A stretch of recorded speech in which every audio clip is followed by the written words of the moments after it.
Hey, good afternoon, everyone. Thank you all for tuning in to once again Last Word Productions. Where I'm your host, Tavares Wilson. As you all know, I always get the last word. I know the semester is ending for a lot of us here at Clinton State, and people really around the nation right now. It's that time, summertime coming. We're gonna go to the beach, have one good vacation. Hope wish the best for everyone. But before all that happens, I'm gonna give you all some more of this hot news on NFL and from the NFL and NBA. First things first, I want to start off with the NBA. I want to first say that I was glad to hear when it was reported that Danny Ainge had recovered fully from a mild heart attack that he had in Milwaukee. I believe this happened Tuesday, I believe, and they said he made a full recovery, so that was good news to hear. And for all you Celtics fans and just people in general who follow sports, it was glad to hear that he was doing okay, but that he is okay. But to get right into it, based on the playoffs thus far, every series seems to be tied 1-1. Well, every series is tied 1-1 except for the Rockets and the Golden State Warriors. Now, do I believe that the Rockets get back in this series? I believe they get back in the series, but I don't think they ever had a chance to win this series. I just simply don't see any team in this league beating this Golden State Warriors team best out of seven. I just don't see it. They're far too talented of a team. They have the guy in Kevin Durant right now who's playing out of his mind over the past 5 games. He's, I believe, averaging 40 points on almost 55% shooting. He's he's just on another level right now. He's showing the world that he's arguably the best player in the league right now. He's the best player in the league right now currently in the playoffs, but he's making a argument for being the best. Period. But for the Rockets to get back in this series, a lot has to go their way. First, they need to have PJ Tucker stay out of foul trouble. They need him on Kevin Durant 24/7 throughout the game. He's the one guy on their team who has gave him trouble, who has hassled him, and Kevin Durant has come out and said himself, this is a guy that he doesn't look forward to going up against because he stays in your face, he's aggressive, he makes you uncomfortable, gets you out your spots, things like that. You need that type of guy guarding Kevin Durant because he's going to get his regardless. So you can't simply just let him sit back and pick you apart like how he's been doing these past 2 games. So they need PJ Tucker to stay out of foul trouble to guard him. They need him to stay fresh to guard him. They don't necessarily even need him on the offensive end. If he can score 6 to 9 points, he should be fine on the offensive end. But his primary job needs to be on the defensive end, checking KD. They need Chris Paul to be more aggressive. He was a bit aggressive in the first game they had, which they lost in a disappointer. A lot of speculation, and a lot of rumors and reports came out saying how a lot of calls were missed against the Rockets and a lot of key calls. And me personally, I seen some that were missed. I seen some that were good no calls. But at the end of the day, it is you play the game to win. You don't play it with fouls. So I do agree with people saying you play to win the game and shoot the best of your abilities, regardless of what happens throughout the game. Even though some calls needed to be called because it changed the dynamic of the game, you still have to, regardless of like how James Harden said, you have to live with the results. It's not every game isn't going to be called fair. Every ref isn't going to make the correct call. That's just how it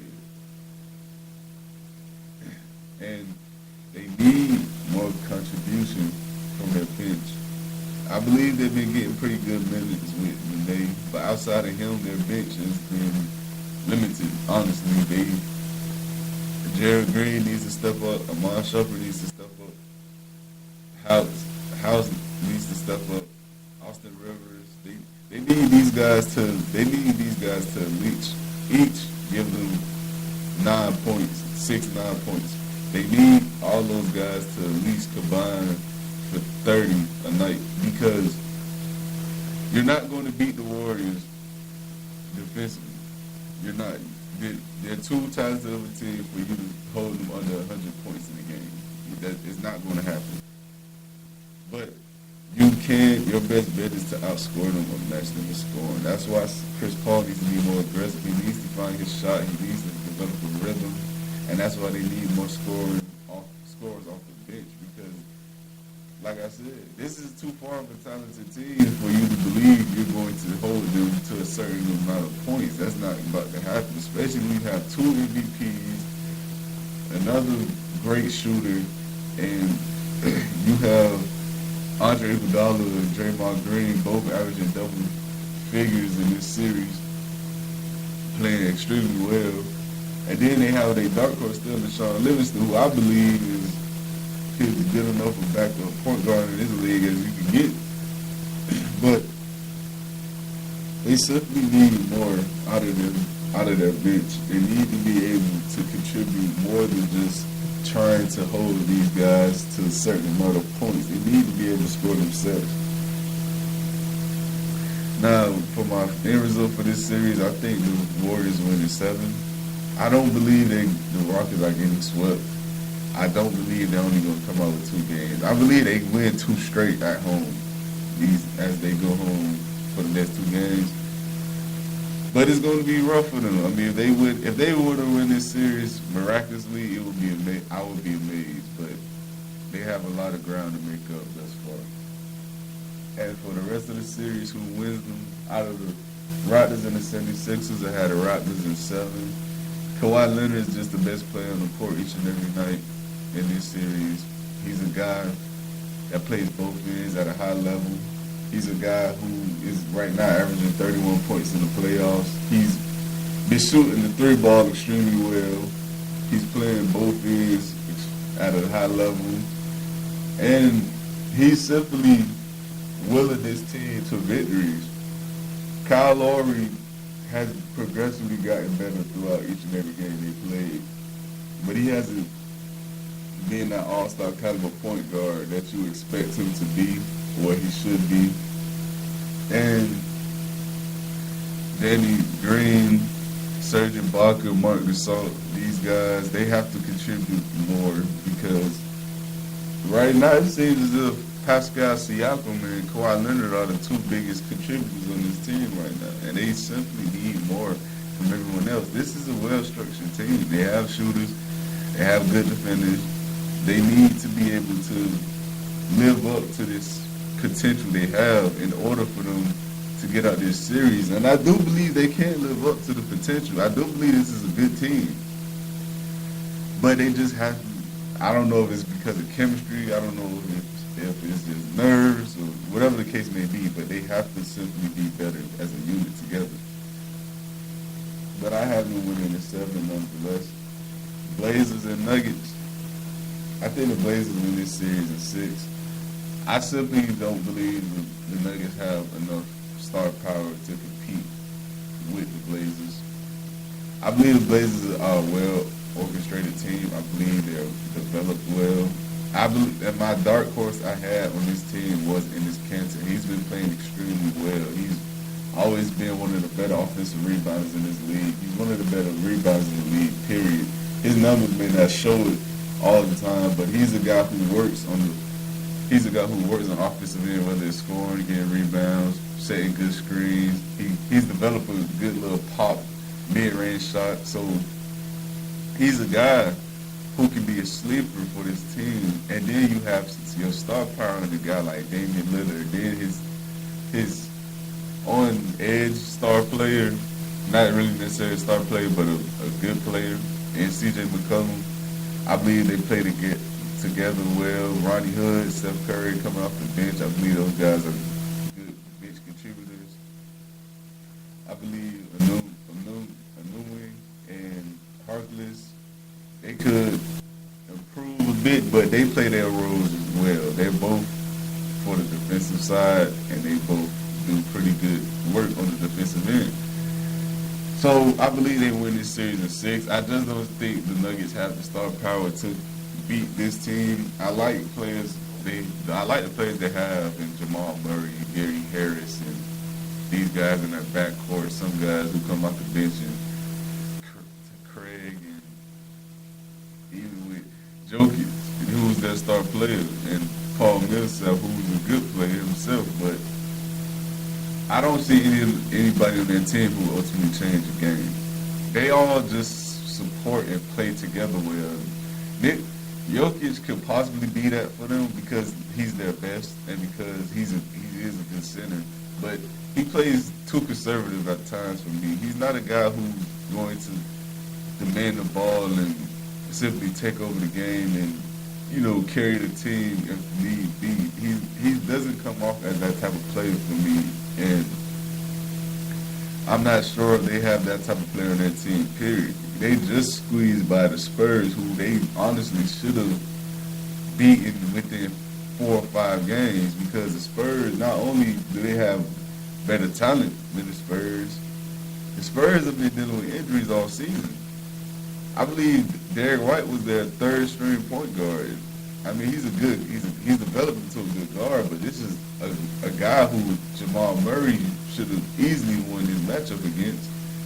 DeMar DeRozan didn't play or shoot too well. LaMarcus Aldridge had his off and on games. Rudy Gay had his off and on games. So this should have been a series. I mean, they should have won within 5 games, but it went to 7. I do believe they're a good team. I just don't think they have that star yet on that team. Last series, the Bucks and the Celtics. I had the Bucks in 7.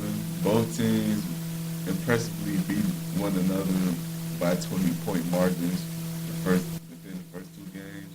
So this will be an exciting series.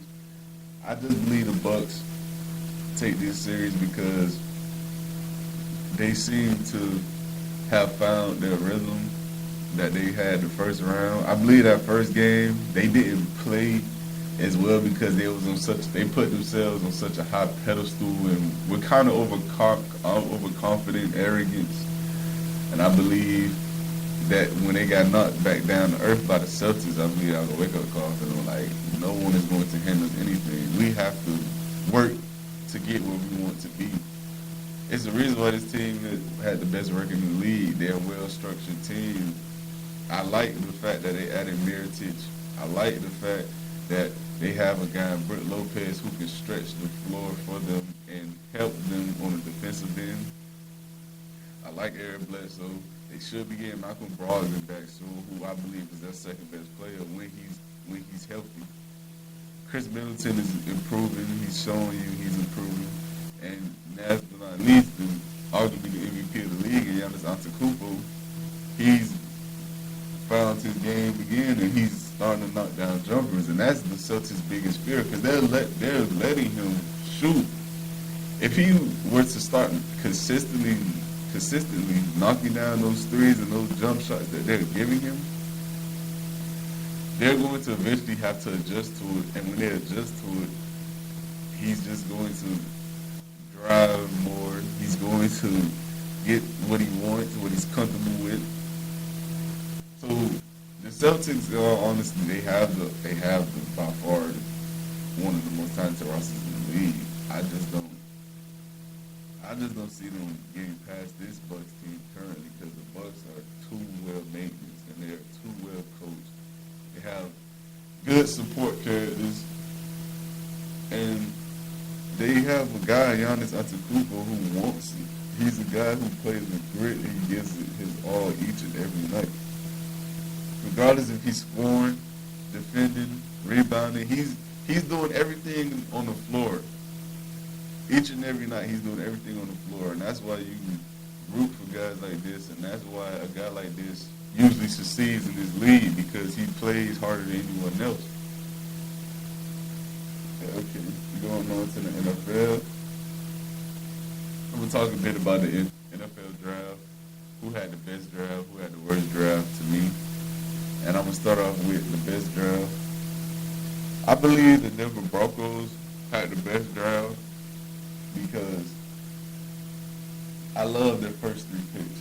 The first three picks, I believe, were spot on and something this team needed. That first round pick was Noah Font, tight end out of Iowa. He's not a guy who is going to be a great run blocker. He's not going to be pretty much a blocker at all. But he's probably the most dynamic, quickest, fastest, best pass catching tight end that came in this draft. He's a guy who's much like a Greg Olsen, much like he's much like a Greg Olsen, like a Travis Kelsey type player. He's not going to move bodies and DNs when it comes to the run game, but he will stretch the field for you. He will move the chains, and he will get into the end zone. This is a guy that the Broncos needed because they haven't had good tight end play in years. They thought they haven't had good tight end play since Joe Thomas had. Not Joe Thomas, since I forgot his name, but they haven't had tight end play in a long time since Peyton was there. And it's been, they thought they was going to get it in Jake Butt, who had suffered ACL injury sadly right before his draft class, but he hasn't panned out. So they went out and get Noah Font. And I believe he's going to make a difference day one. I believe this was a B plus grade for me as a draft selection. Because like I said, this is a guy they needed. This is a guy that this team needed for a while. I might add. The only reason why it's a B plus for me is because he's not a complete tight end. He's not a guy who, like I said, is not going to block. He's not going to move anyone out of the way. He's just going to stretch the field for you and move the chains, which is still good, especially in the passing league. Drew Lock was another pick that I extremely liked. I believe the same thing that happened in Baltimore will be the same thing that happens in Denver. But the only difference is Joe Flacco may not get hurt this time around. I hope he doesn't get hurt this time around. I don't wish injury on any player. But he will be eventually eclipsed by Drew Lock. Drew Lock is just simply a talented guy. He may be able to throw in the field, good strong arm, athletic guy. He didn't have much of a supporting cast at Mizzou, but he showed on film. He showed a lot of promise. And with a guy in Drew Lock, it's only a certain amount of time before you want to see what he can do, because you don't want to just keep holding on to a guy who can be good and he can be that what if for you. Sometimes you just want to see, you know what, go out and show me you can do it. And I believe that's what would happen with Joe Flacco and Drew Lock, especially if the Broncos start to stink it up this season. If they're within the first 6-7 games, if they have like a 3 or 4 record, or like a 2-5, or they're just not playing well at all, they're going to put this guy in and say, we have nothing to lose, so we might as well see what we got. So I believe they got absolute steal of Drew Lock. I think that's an A for me. That's an A, of course, for me. And they had drafted a tackle, Dalton Reisner, out of Kansas State. This was another must-draft pick for me. See, not only are they drafting by need, they're getting quality players. And this guy, he's aggressive, versatile. He's a guy that's going to be able to play in any position on the offensive line. He's a guy who honestly could have probably went higher because his performance at the Senior Bowl. I thought he would have went a little bit higher than what he did because he had a good game, but nonetheless, the Broncos had got him in the second round. But he's going to come in and be a starter somewhere on the offensive line week one because he's that versatile play, that good. He can move bodies. He's good at pass blocking. He's good at run blocking. But for me, what stood out the most for me with him was just his motive. He doesn't quit on plays. He doesn't stop. He's a player that plays through the whistle. And he's a guy that you want on your team, especially when you're protecting your quarterback. their overall grade for the Broncos, I think this is a B plus. I think they had the best draft to me. A lot of guys had a lot of good drafts. I think the Patriots had a good draft. I think the Seahawks had a good draft, and I think the Oakland Raiders had a good draft as well. But I just believe the Broncos had got a lot out this draft that they needed and with good quality players. So I think the Broncos won the draft this year. My worst draft, as much as bad as it pains me to say, I have to go with the Miami Dolphins because this draft for them, I'm gonna start off by saying this.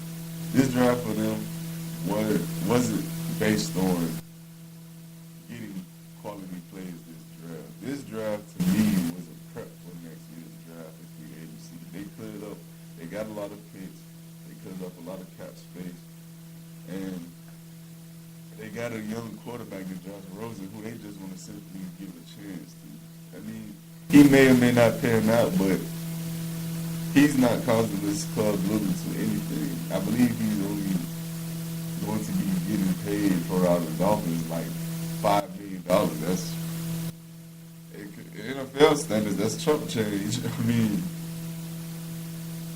this is a guy who has a chip on his shoulder, has a lot to prove because, as you all know, Kyle Murray got took number overall by the Cardinals, and he's a guy who's looking for that second chance, and he's excited for it, as he said, to feel like getting drafted a second time.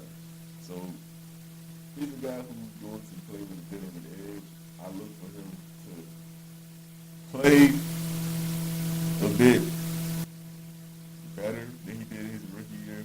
He had the worst offensive line in Arizona. His best pass catcher was 100-year-old Larry Fitzgerald. I love Larry Fitzgerald, but he's getting up there in age, man.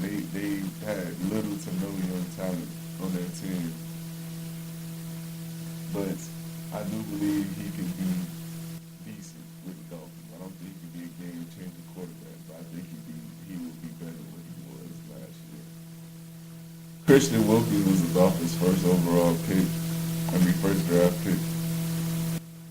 And to be completely honest with you all, I went back and watched his film, and I wasn't impressed, not even a little, to be honest. I mean, he had games where he played well, but for example, the Alabama game in the bowl game, he was bullied, pushed around, and he just downright looked defeated. Even though his team won the game, he got outplayed the entire night by both guards on the Alabama team.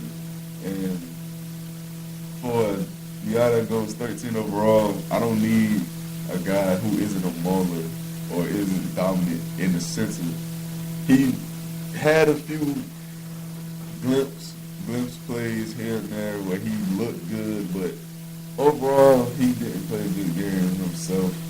I believe he could be good because he has all the physical tools, but that game, it didn't really show his promise or why he was 13 overall pick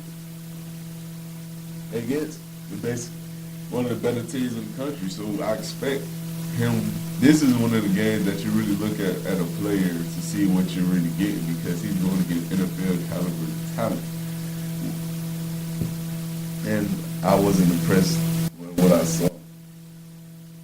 And for the rest of the guys who were drafted, like Isaiah Prince, the tackle out of Ohio State, and Michael Dieter, the offensive lineman out of Wisconsin.